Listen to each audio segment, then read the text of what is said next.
देखो दो ताकतें हैं, एक वो जो लड़ती हैं आमने सामने और एक वो जो लड़ाती हैं। तो लड़ने वाले में तो आपको दिख जाता है मुजफ्फरनगर में कभी जाट मुसलमान हो जाता है, कभी कहीं जातीय हो जाता है, कभी कहीं धार्मिक हो जाता है, लेकिन लड़ाने वाली फोर्सेस छुपी रहती हैं। अब के बाद लड़ाने वाली फोर्सेस पहचान ली गई। तो जिन्ना के एंट्री तो होने दीजिए, क्या बात है, इन्हीं के अतीत का हिस्सा है Gujarati. He was also a Gujarati, just like Narendra Modi, Amit Jain, Mahatma Gandhi, वो भी गुजराती थे। तो ये सारा उत्पाद गुजरातियों का ही है। अखिलेश यादव का प्रेम क्यों जाग रहा है जिन्ना के प्रति? नहीं, प्रेम कहाँ है वो तो। अगर देखो एक बार तो मुझसे भी आप पूछोगे तो भगत सिंह की मौत के ऊपर गांधी की और नेहरू की रिएक्शन पढ़ के बताइए उस वक्त, और जिन्ना साहब की पढ़ के बताइए। जिस वक्त देश के बंटवारे का प्लान पास किया गया उसके लिए पहली सहमति कांग्रेस की आई, किस डेट में आई, और उसके बाद जिन्ना साहब की रिएक्शन पढ़ के बताइए, उन्होंने जो रिएक्शन दी। आप भी मानते हैं? तो मैं नहीं, ऐसा है कि जो आज़ादी के बाद चंद लोगों ने कुछ को हीरो और कुछ को विलेन बना के दिखाना शुरू किया। ना गांधी हीरो था, ना जिन्ना विलेन था। पर सावरकर भी विलन नहीं था। नहीं, सावरकर को भी मैं विलन नहीं मानता। मैं अपने सापेक्ष अगर किसी की बात करूं, मैं अपने सापेक्ष तो कर सकता हूं। अगर मैं अपने सापेक्ष सावरकर को देखता हूं तो जो कार्य सावरकर ने किए वो मैं नहीं कर सकता। मेरे लिए बिल्कुल आप ऐसे समझ लीजिए कि जैसे मैं चांद हूं, वो सूरज है। लेकिन जैसे ही भगत सिंह पिक्चर में आता है तब क्या होता है, मैं जुगनू बन जाता हूँ, सावरकर चांद बन जाता है, वो सूर्य बन जाता है। तो जब हम बहादुरी की असली पहचान हमारे सामने आती है तो सावरकर भी उतना ही झूठा निकलता, बल्कि मुझसे ज़्यादा मूर्ख निकलता। बहादुर तो है ही मुझसे ज़्यादा। आप गांधी जी को हीरो नहीं मानते? आपको ये हीरो वाली क्वालिटी बता दीजिए। नहीं, आपने कहा कि ना मैं गांधी को हीरो मानता और ना मैं जिन्ना को विलेन मानता। Yes, very correct. तो हीरो आप किस परपेक्ष में कहना चाह रहे हैं? गांधी को हीरो नहीं मानता मतलब यहाँ पर देखिए, आप कहते हैं कि गांधी की आइडियोलॉजी पर चलकर हम, उनके रास्ते पर चलकर हम जो है यहाँ पर आंदोलन कर रहे हैं। ये पूरा ये डेमोक्रेसी है। हाँ, हम सम्मान कर रहे हैं डेमोक्रेसी का, इसलिए हम अहिंसात्मक रास्ते पे हैं। ये लोग जो आज दिल्ली को घेर के बैठे हुए हैं और भारत के भविष्य के लिए लड़ रहे हैं, इन लोगों का इतिहास उठा के पढ़ो। इस दिल्ली को कितनी बार तो सूरजमल के नेतृत्व में जाटों ने, कितनी बार सिखों ने इस दिल्ली को उखाड़ के फेंक दिया जब यहाँ पे कोई पागल वहशी ताकत सत्ता में आई है। आज भी एक पागल वहशी ताकत पूंजीवाद की दिल्ली के ऊपर कब्जा किए हुए है। ये डेमोक्रेसी है कि जो इनका इतना लिहाज हो रहा है। हमारे 700 मरे हैं लेकिन हमने अभी तक उंगली नहीं उठाई है। उन्हें हमें पाकिस्तानी, खालिस्तानी, जाट सब दिख गए, लेकिन हमें उनमें नहीं दिखने शुरू हुए। आपने गांधी और वो मेरे हीरो, वो मेरा रास्ता यहाँ हो सकता है। मैंने आपसे पहले भी कहा कि इस आंदोलन के लिए जिसे आप कह रहे हो, मैं इसे युद्ध मानता हूँ। ये उन ताकतों के बीच में युद्ध है। एक वो ताकतें हैं जो भूख में धंधा और फ़ायदा देख रही हैं, और एक वो ताकतें हैं जो अन्न उत्पादक हैं और गुरु के सिखों के नेतृत्व में लड़ रही हैं, जो 500 साल से कह रहे हैं कि लंगर पाओ जी, प्रसादा छको जी। तो मैं इसे युद्ध मानता हूँ। अभी ये नेगोशिएशंस के लेवल पे है, इसके बाद ये बैलेट के लेवल पे आएगी। जब 22 का और 24 का इलेक्शन आएगा, बैलेट को अगर ये मैनेज करना चाहेंगे, अगर उसे डिस्टॉर्ट करना चाहेंगे ईवीएम के ज़रिए, तो ये फिर बुलेट पे पहुँचेगी। आपके नेता ने तो 26 नवंबर लास्ट डेट दे दी। कौन से वाले नेता ने? राकेश टिकैत जी। संयुक्त किसान मोर्चा की बात करो। मेरे नेता में भारतीय किसान यूनियन का वो हो गया। जब वो अपने गांव में थे, शाहीन बाग वाले जब कानून आए थे ये नागरिकता वाले, मैं तब भी शाहीन बाग में था। नहीं, इस बॉर्डर मैं आपको अपनी स्पीच, वो हम सबके नेता हैं, बीकेयू के नेता बॉर्डर के तो नेता, बॉर्डर के ही नहीं है, वो संयुक्त किसान मोर्चा के नेता हैं। लेकिन मैं उस वक्त भी वहाँ था तो उन कानूनों का विरोध कर रहा था। इनकी भी सबसे बड़ी खुशी की बात यह है कि मेरे को आज उनके नेतृत्व में काम करने में बहुत भरोसा है और सुकून है, क्योंकि उनका दिलो दिमाग भी बड़ा हो रहा है। जब ये आंदोलन शुरू हुआ था तब की उनकी लैंग्वेज, बॉडी लैंग्वेज, उनके स्टेटमेंट्स देखिए, और आज देखिए कि वो लड़ाई को कितने बड़े परिप्रेक्ष्य में देख पा रहे हैं और कितनी बड़ी लड़ाई का आह्वान कर रहे हैं। तो ये हम सबके लिए खुशकिस्मती की बात भी है। नहीं, आप पहले तो कहते हैं इन किसानों को पता ही नहीं है कि लड़ना किससे है, हमें लड़ाई किससे है हमारी। टिकैत जी पे तो भरोसा करके चल रहे हैं ना। आज टिकैत के भरोसे की मैं तुम्हें लिमिट बता दूं क्या है। पूरे हिंदुस्तान को तुम लोग पॉलिटिकल हो, बाकी किसी रूप में नहीं समझ पाते हो। विधानसभाएं हैं, हर विधानसभा में कांग्रेस का 500 वोट तो मिनिमम है, चाहे वहाँ कभी कोई गया है या नहीं गया है। ठीक है, आप आज चाहें तो किसी भी कॉन्स्टिट्यूंसी में खड़ा करके देख लें। दूसरे नंबर पे वो नंबर आता है बीजेपी का, वो बीजेपी का हम यूँ नहीं कह पाते, क्योंकि वो नरेंद्र मोदी के कैरियर के ऊपर चढ़ के वहाँ तक नाम पहुँचा है, तो हम उसे नरेंद्र मोदी कह लें। और तीसरा नाम अगर आप आज आजमाना चाहते हैं, हिंदुस्तान की किसी भी विधानसभा में किसी भी जगह इलेक्शन करा लीजिए, अगर राकेश टिकैत जिसे आशीर्वाद देंगे वो भी सब, उसकी भी उपस्थिति अब सब जगह है। तो ये केवल तीन फोर्सेस ऐसी हैं जिनका नेशन वाइड, जैसे मुलायम सिंह जी का तमिलनाडु में क्यों होना चाहिए, लेकिन टिकैत जी का जैसे यूपी में है, वो अराजनीतिक हैं, वो अपने लिए वोट नहीं पड़वाते, वो ये नहीं कहते कि मुझे वोट दो, वो सिर्फ इतना भर कह रहे हैं कि ऐसी नीतियों वालों चुनाव को। की बात कर रहे हैं, आपको याद होगा राकेश टिकैत जी भी चुनाव लड़ चुके हैं, और स्थिति क्या रही? देखो एक बात मैं अब आपको एक बात बता दूं, कई बार ऐसा होता है, देर आयत दुरुस्त आयत, ठोकर खा के आँख खुलती है, वो गलती थी। पहले दिन से जब से ये बनी है भारतीय किसान यूनियन, अराजनीतिक रही है, कभी इस पर ऐसी कोई रोक नहीं रही कि अगर कोई जाके लड़ना चाहे तो। लेकिन ये फैसला भी भारतीय किसान यूनियन का सामूहिक होना चाहिए कि उसको अपनी रिप्रेजेंटेशन अंदर देनी है या नहीं देनी है। लेकिन समय के साथ एक परिवर्तन आ गया है। अब वो परिवर्तन ये आया है कि राकेश टिकैत चाणक्य की भूमि में है, कि भूमिका में आ गए हैं, ना कि चंद्रगुप्त की। वो 4-5 राज्यों के मुख्यमंत्री और वहाँ सरकार कौन सी पार्टी बनाएगी ये तय कराएंगे। चुनाव ही क्यों नहीं लड़ लेते फिर वही वाली बात, यार तुम कृष्ण से ये तुम युद्ध क्यों नहीं कर लेते? युद्ध तो कृष्ण तो लड़ाई ना, वो तो बीड़ी पीते रहे बैठे हुए। भाई यार कृष्ण जी का लड़ने का काम नहीं था, समझो तो सही, सबके रोल अलग अलग है। इनका कार्य चाणक्य का है, चाणक्य खुद क्यों नहीं युद्ध करा उसने?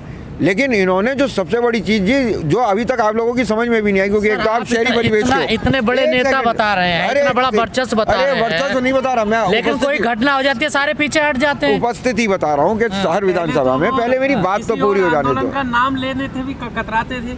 अगर कोई उनसे शाहीन बाग की बात कर लेता था तो बोले नहीं साहब, हमें अपना बताया कि हम यहाँ किस लिए आए हैं। और आज आप, और मैंने जो आपके सामने वक्तव्य दिया कि समय के साथ उनका दिलो दिमाग बड़ा होता जा रहा है, आपको अब दिखना शुरू हुआ। हम पहले दिन से नोटिस किए हुए हैं भाई साहब। जब 28 तारीख को इस डूबते हुए आंदोलन को जिसे बिखेर दिया गया था, जब उन्होंने थामा, तब उसके बाद पता चला कि ये first stage of booster rocket है, बहुत कामयाबी से चला। वो आदमी घूम के टोपी उसके सिर पे आ गई, चाणक्य का रोल आ गया और वो निभा रहा है। अब भी 15 दिन पहले एक बयान दिया है कि नियंग यहाँ से चले जाएं, बॉर्डर को जोतनी। कोई गया बताइए? सुनिए, उन्होंने कोई आदेश नहीं दिया, और उन्होंने कहा इन्हें यहाँ से चला जाना चाहिए। वहाँ भी कुछ लोग इस बात को कह रहे थे। जब शुरू में ऐसी बात होती है तो मन भरता है, गुस्सा भी आ जाता है, ये नेचुरल रिएक्शन है। लेकिन हकीकत क्या है कि निहंग अपने आप में, वहाँ पे वो गुरु की फौज है, वो अनुशासनहीन क्यों होंगे?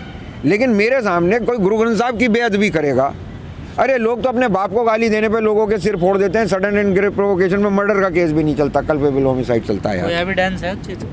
अब वहाँ पे जो, अब एविडेंस को भाई, अब पता नहीं एविडेंस आप किसे कहते हो, आप ज़्यादा पढ़े हुए हो, IPC और इंडियन एविडेंस एक्ट, मुझे नहीं मालूम। लेकिन वो पुलिस का मामला है, वो ट्रायल करेगा। आपको शायद यकीन ना आए, अब मेरे पास इस बात का इलेक्ट्रॉनिक एविडेंस है कि ये बात मैंने पहले कह दी थी। जिस दिन वहाँ पे ये घटना घटी थी और निहंगों की जगह पे ये गए थे राकेश टिकैत जी, तो सुबह ये कह के मना कर दिया था कि जब तक नेताजी कुछ नहीं कहेंगे तब तक हम कुछ नहीं बोलेंगे, हमें जानकारी नहीं है। लेकिन इतना फिर भी कह दिया था कि अगर निहंग इन्वॉल्व है तो आत्मसमर्पण करेगा, क्योंकि वो क्रिमिनल नहीं है कि क्राइम करके छुपाए, उसमें धार्मिक एंगल आ रहा है। आप हर चीज़ को एक ही दृष्टि से देखे चले जाते हैं। तो गांव के भाग गए थे, नियंग गांव के भाग गए थे, रुके क्यों नहीं बॉर्डर पे आत्मसमर्पण क्यों नहीं? डर लगता है, रिएक्शन आती है भाई ऐसी। आदमी सबसे पहले गलती करके भागता है, फिर उसे ये समझ में आता है कि तू भागेगा कहाँ। अपराधी नहीं है वो, तो उसमें अपराध नहीं, वो एक होता है क्रिमिनल, चाकू मारता है, वो एक क्रिमिनल मेंटेलिटी का होता। वहाँ पे उसके पास एक धार्मिक उन्माद की वजह थी, वो निहंग था। पर संविधान तो हमें अनुमति नहीं देता ना चीज़। बाय गॉड की कसम, वो इंजेक्शन लगाए दिए गए थे 15 अगस्त सन 1947 को, जब अंग्रेज जा रहे थे कि ये अब सब संविधान का पालन करेंगे। सन 1950 26 जनवरी को वो हमने संविधान ले लिया। कत्ल मना लिखा हुआ है, कत्ल करना बुरी बात नहीं है। 302 के मुकदमे चलते हैं या नहीं चलते हैं? लिखे से कोई रुकता नहीं है।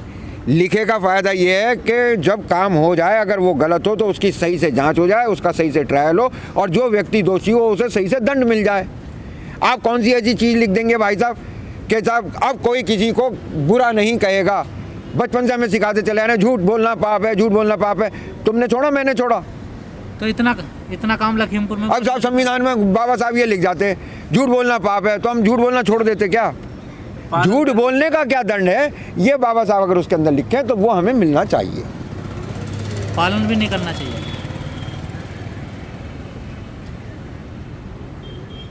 पालन तो करना चाहिए। बस कितने मेरी एक बात सुन लो, अब मैं वो पालन नहीं पूछ रहा, मैं वो पालन नहीं पूछ रहा। कितने लोगों की भीड़ है, कितने दिन से जमा है, कितने सरदार जमा है, कितने नियंग जमा है, कितने हरियाणा के जमा है और कितने अपराध हुए हैं। अमा अपने थानों का क्राइम रिकॉर्ड लेके देखो और यहाँ के थानों का लेके देखो तो तुम्हें पता चलेगा। जैसे हमारे यहाँ कोरोना के मरीज 0 निकले हैं ना, ऐसे ही क्राइम रेट भी इन इलाकों का बहुत गिरा हुआ है। चल छोड़े, पर तुम रोते बहुत हो। इस मुद्दे पे आपका पक्ष आ गया? वो नहीं क्या पक्ष आ गया? मुझे ये बताओ कौन से थाने में वाले हो? 26 नवंबर के बाद क्या करने वाले हो? संविधान दिवस मनाएंगे। हम तो कानून से प्रताड़ित हैं, तब इतना हंगामा काट रहे हैं। खतरे में तो संविधान है। संविधान कहाँ मान रहे हैं? अरे खतरे में है। उसमें अगर ये लिखा होता कत्ल करना पाप है तो हम उन नियम से कहते भाई मान लेता इस बात को। उसमें लिखा ही नहीं है। संविधान में कहाँ लिखा कत्ल करना पाप है? वहाँ तो ये लिखा कि आईपीसी में लिखा है कि अगर कोई तुम्हारे बाप को गाली बके और तुम उसमें उसका ईंट से सिर फोड़ दो और वो मर जाए तो ये मर्डर नहीं है, ये कल्पेबल होमिसाइड है। हम संविधान दिवस यूँ मनाएंगे कि देखो मेरे भाई, एक बात बताऊँ मैं तुम्हें, हम बहुत पुरानी सभ्यता हैं लेकिन एक नया राष्ट्र है।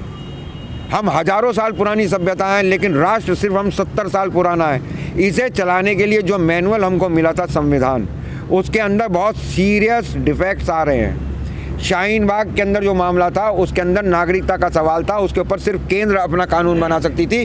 उस पर राज्य विधानसभाएं ये प्रस्ताव पारित कर रही थी कि हम ये कानून अपने यहाँ लागू नहीं करेंगे। केंद्र और राज्यों का टकराव इस रूप से होता है तो फिर जो चीज़ खतरे में पड़ती है उसे कहते हैं गणतंत्र। और अब की बार इन 3 कानूनों से जो हुआ है, राज्य के क्षेत्र की चीज़ों को मैनिपुलेट करके केंद्र के क्षेत्र में लाके और जिस तरीके से कानून बना के और पास करा के जिस तरीके से ये नंगे पूंजीवाद ने राष्ट्र के ऊपर कब्जा करने की कोशिश करी है, इसका जवाब तो आखिरी गोली तक दिया जाएगा।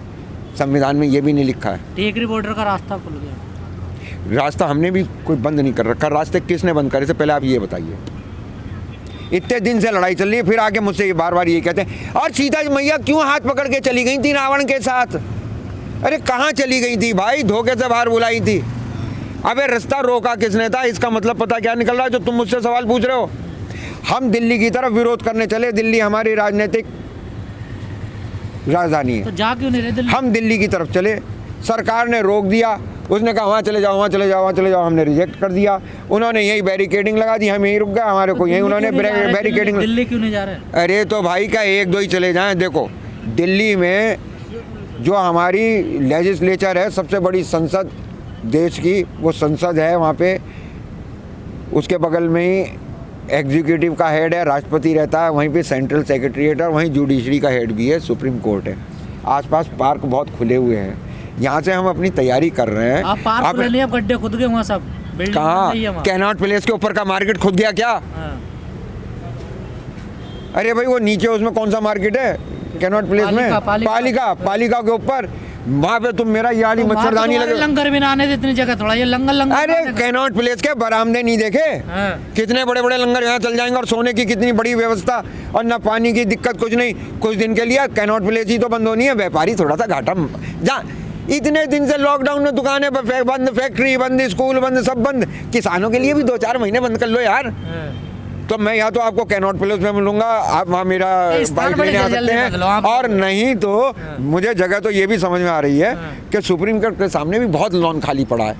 कोई उसके अंदर घूमने थोड़ी जाते हैं ये लोग।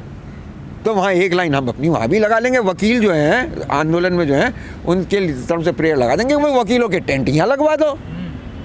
वो ये तो मानते हैं कि विरोध करना हमारा संवैधानिक अधिकार है। इस स्थान के बारे में कुछ लिखा नहीं है, रोक तुम हमें रहे नहीं हो। तो भैया हमारे तो चल के अंदर आप लोग भी आइएगा। चलो दिल्ली। कब जा रहे हो दिल्ली? आप जिस दिन तैयार हो जाएंगे उस दिन हम आपको सूचित कर देंगे। अभी तैयार नहीं हो? अरे आप जिस दिन तैयार हो जाएंगे उस दिन। हम तो तैयार है अभी। चलो। अरे सब आप ऐसी बातें करो, अभी आपसे तैयारी करवानी है मेरे दोस्त।